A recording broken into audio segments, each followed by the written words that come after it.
Herbal Hills کی جانب سے ڈاکٹر فہیم اربلی صاحب کو پروگرام میں خوش آمدید کہتے ہیں۔ السلام علیکم ورحمۃ اللہ وبرکاتہ۔ نحمدہ ونصلی ونسلم علی رسولہ الکریم، اما بعد، اعوذ باللہ من الشیطان الرجیم، بسم اللہ الرحمن الرحیم۔ ہربل ہلز کی جانب سے ڈاکٹر فہیم اربلی صاحب کو پروگرام میں خوش آمدید کہتے ہیں۔ السلام علیکم ورحمۃ اللہ وبرکاتہ۔ ناظرین، آج کی ہماری جڑی بوٹی ہے آگنیس کی۔ برگ آگنیس بیحد نفع بخش چیز ہے، پیٹ کو فائدہ دیتی ہے، پیٹ میں خصوصی طور پہ ہوا کے اخراج میں بیحد مفید چیز ہے۔ ریاحی تمام امراض میں نفع بخش ہے، ریاحی دردوں میں مفید ہے، ریاحی بواسیر میں اور ریحی درد صداع میں اس کا استعمال بہت زیادہ فائدہ لاتا ہے۔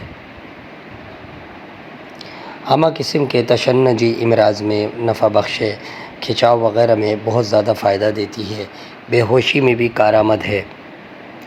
آگنیس کے پتے یا اس کی ڈنٹھل وغیرہ باریک پیس کر سونگھانے سے بے ہوشی کا مریض فوری طور پہ ہوش میں آ جاتا ہے۔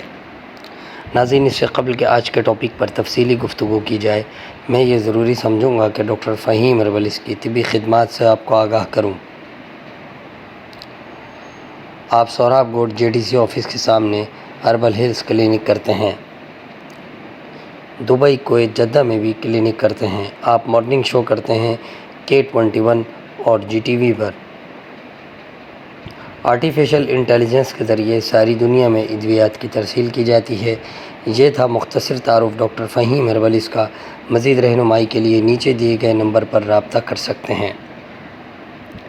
آگنیس جڑی بوٹی کے پتے، برگ اور اس کی جڑ وغیرہ ساری ملا کر استعمال کرنی چاہیے۔ یہ مزمن قبض میں بہت زیادہ فائدہ پہنچاتی ہے۔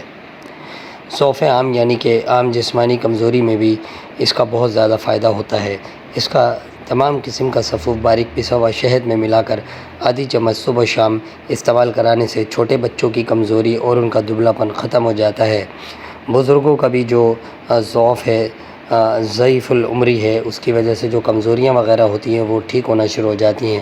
عورتوں کا مرض سیلان الرحم لیکوریا اس کے استعمال سے ٹھیک ہونا شروع ہو جاتا ہے اور وہ موٹی تگڑی ہو جاتی ہیں، صحت مند ہو جاتی ہیں۔ مرض سیرا یعنی کہ مرگی وغیرہ میں بھی اس کا صفوف استعمال کرنے سے فائدہ ہوتا ہے۔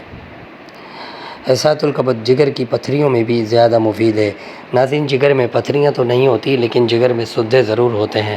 دراصل یہ جگر کے پتھریوں سے مراد جگر میں موجود کلاٹس ہیں، یعنی کہ سدے ہیں جو بہت زیادہ سختی میں ہو جاتے ہیں اور پتھر کی شکل کے دکھائی دیتے ہیں، جس کی وجہ سے جگر کا کینسر ہو جاتا ہے اور مریض الوداع ہو جاتا ہے۔ امراض معدہ و امعاء میں بھی یہ دوا نہایت مفید ہے۔